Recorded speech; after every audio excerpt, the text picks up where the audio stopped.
Magandang araw po muli sa atin mga sir, at may panibago po akong i-share sa inyo na diagram tungkol po dito sa MDL dual contact horn with rapid passing sa loud horn. Yan po. Dito po sa diagram na ito ay yung kanyang dual contact horn ay pang negative trigger. Yan po. Ito pong stock na busina na ito ay nakapattern po siya sa mga Yamaha na motor. Yan, negative trigger yung kanilang busina. Yan po. At dito sa diagram na ito ay yung ating mini driving light ay 4 wires. At syempre yung ating loud horn, yan po. Ang nilagay ko po dito kunwari ay PIA horn. Tapos yung magiging selector natin sa dual contact horn ay yung hollow switch. Tapos yung interrupter relay para sa rapid passing. At syempre 3-way switch para sa ating mini driving light. At dalawang relay para sa ating mini driving light. At isang relay para sa ating dual contact horn. At syempre meron po tayong dalawang fuse na 10 amperes. Yan po. Dito po sa diagram na aking share sa inyo, yan po. Dito po tayo sa ating relay. Unahin natin diagram para sa ating mini driving light. Yan po. Dito po sa ating relay, sa ating dalawang relay. Yan po. Meron po tayong 30, 85, 86 at saka 87. Yung dalawang 30 ng ating relay, pagsasamahin po natin itong dalawang ito. Yan po. Tapos nating pinagsama itong dalawang 30 ng ating relay, ay ilalagay natin dito sa ating fuse. Yan, papunta sa ating battery. Yan po. Napakahalaga po na gumamit po tayo ng fuse kapag nag-install tayo ng ganitong mga accessories sa ating mga motor. Yan po. Itong isang fuse ay gagamitin natin sa mini driving light. Yung isang fuse naman ay para sa dual contact horn. Yan po. Parehong 10 ampere po ang aking ginamit. Yan po. Yung isang fuse, ilagay natin dito sa ating pinagsamang 30 para ito na yung magiging fuse ng ating mini driving light. Yan po.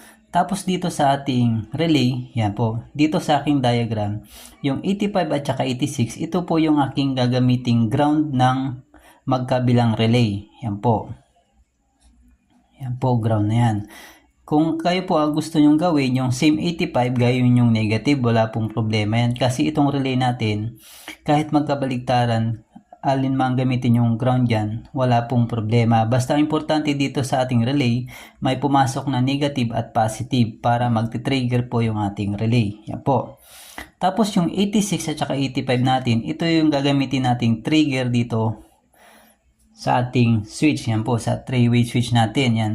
Yung ating 3-way switch, may tatlong wire po yan. Yan. Kadalasan sa ating mga domino switch, may tatlong kulay yan na wire. Yung blue, black, at saka brown. Kadalasang main supply dyan sa mga domino switch na yan ay yung kulay blue.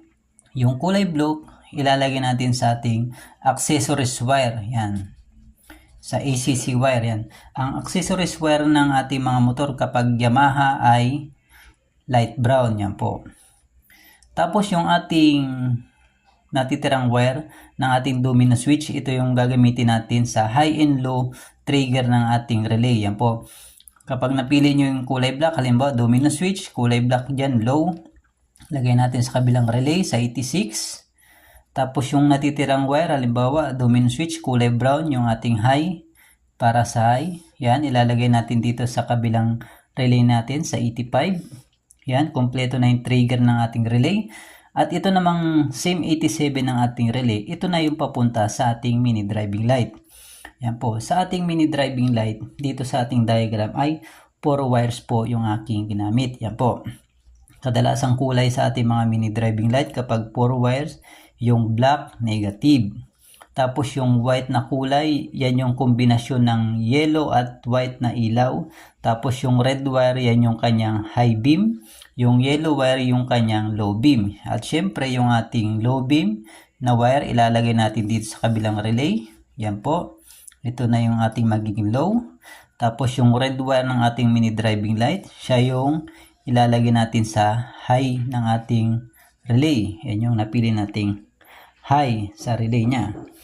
Tapos yung natitiring wire, yung white, yan yung kombinasyon ng ating mini driving light, yung yellow at saka white na ilaw. Yan yung isasabay natin dito sa ating loud horn or PIA horn. Kung ano mang busina ang inyong ilalagay. Yan po. At syempre, okay na po yung ating wiring sa ating mini driving light. At dito naman tayo sa ating dual contact horn na diagram. Sa dual contact horn na diagram, at syempre gagamit pa rin po tayo ng relay. Meron pong 30, 85, 86 at saka 87. At syempre yung number 30, papunta pa rin po yan sa ating fuse. Yan po. Sa ating fuse, pumunta sa ating number 30 ng ating relay. Yan po. Tapos po itong ating 85 at saka 86, yan, 85 at saka 86, ito yung ilalagay natin dito sa ating interrupter relay. Yan po. Sa interrupter relay, makita nyo sa ating screen yung itsura ng ating interrupter relay. Meron po dyan tayo makikita na red at saka black at saka dalawang yellow sa kabila niya. Yan po. Yung red, yan yung nagsisilbing positive ng ating interrupter relay. Tapos yung black, yan yung magsisilbing negative ng ating interrupter relay. Yan po. Itong dalawang yellow wire sa interrupter relay, ito yung ilalagay natin dito sa relay natin sa 85 at saka 86. Wala pong problema dyan kung magkabaligtaran yung ikabit. Yan po. Basta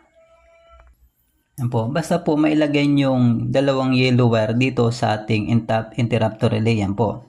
Yung kabilang yellow sa 86. Yan po. Tapos itong ating red at saka black ng ating interrupter relay, itong kulay black, siya yung magiging common natin sa ating hollow switch. Yan po, dito po muna tayo sa ating part ng ating stock na busina. Yan po. Ang magiging ano natin ay para sa Yamaha po. Yan po. Itong diagram na ito, yung busina niya ay pang Yamaha. Yung makikita nyo dyan sa inyong stock na busina, may dalawang wire yan. Yung isa light brown. Yan yung accessories. Tapos yung pink, yan yung trigger ng ating busina galing sa ating horn switch. Yan po. Wala kayong ibang gagalawin na wire dyan, kundi yung kulay pink lamang. Yan po. Halimbawa, yung kulay pink, nakita nyo na. Yan. Pwede nyo siyang ikat. Depende sa inyo kung gusto nyo ikat or lagyan nyo na lang ng panibagong terminal dito sa kanyang kabilang stock na terminal. Para hindi nyo na ikakat yung wire. Yan. Dito sa ating diagram, kunwari, pinutol ko yung ating pink wire. Yan po. Nakat na, syempre. Yung galing sa ating horn switch, yan papunta sa ating harness, yan. Ito yung ilalagay natin sa letter C ng ating hollow switch. Yan po. Sa ating hollow switch, meron po diyang C, common, NO, normally open, NC at normally close. Yan po. NC, normally close. Kadalasang kulay dyan sa ating hollow switch, yung yellow, common, yung white, NO, tapos yung NC, yung kulay green, tapos black at saka red. Yung black negative, yung red positive para sa ilaw ng hollow switch. Yan po. Yung kaputol na wire sa ating stock na busina, yung pink na yung naputol nyo na, yung papuntang horn switch, ilalagay natin dito sa C ng ating hollow switch. Yan po. Lagay natin sa C ng ating hollow switch. Siya yung magiging common natin. Yan. Tapos yung kaputol ng ating stock na busina, yung papunta mismo sa ating busina, ito yung lalagay natin dito sa NC ng ating hollow switch. Yan po. Kumbaga dinaan lang natin yung supply dito sa ating hollow switch. Yan po. Tapos yung NO ng ating hollow switch, ito naman yung ilalagay natin dito sa kulay black. Kasi ang ating trigger ng ating busina ay negative. Kaya nangangahulugan ilalagay natin dito sa negative wire ng ating interrupter relay. Yan po. Lalagay natin sa kulay black ng ating interrupter relay. Yan po. Tapos yung red ng ating interrupter relay, yan, yung kulay red na yan, ilalagay natin yan sa ating accessories wire yan, sa ating ACC wire. Positive po yan. Positive yung red, yung black na is negative. Yan po, kumpleta na yung ating trigger sa ating interrupter relay. Yung black ng ating interrupter relay galing sa ating NO ng ating hollow switch. Yan po, tapos yung red sa ating accessories wire, ilalagay natin sa ating accessories wire. Tapos yung black at saka red ng ating halo switch, yung wire niyan, yung black, yan, ilalagay natin yan sa ating negative. Yan, negative yan. Tapos yung ating black ay red wire ng ating halo switch, yan, sa ating, sama na natin dito, yan, sa ating accessories wire, yan po, para umilaw yung ating halo switch. Yan po, okay na po tayo dito sa part ng ating busina, stock wire ng ating mga busina, yan po. At dito naman tayo sa ating relay, balik tayo sa ating relay. Ang natitira na lang ay yung 87. Ito naman yung ating ilalagay sa ating stock na, ay sa ating loud horn or PIA horn, kung ano man yung inyong mga busina. Yan po. Sa ating mga loud horn na busina gaya ng PIA horn, bawat busina may dalawang pin yan. Yan. Yung magkabilang pin, pagsamahin nyo yan. Yan. Itong magkabilang pin, yan, pagsamahin nyo. Yan yung magsisilbi nating negative. Basta kapag nag-wirings kayo ng ganito sa inyong mga motor, lahat ng negative yan, pagsamasamahin nyo na at ilagay nyo sa negative ng ating battery para solid yung kanyang ground. Yan po. Tapos yung natitirang dalawang pin, magkabilaan, yan, pagsamahin nyo. Yan.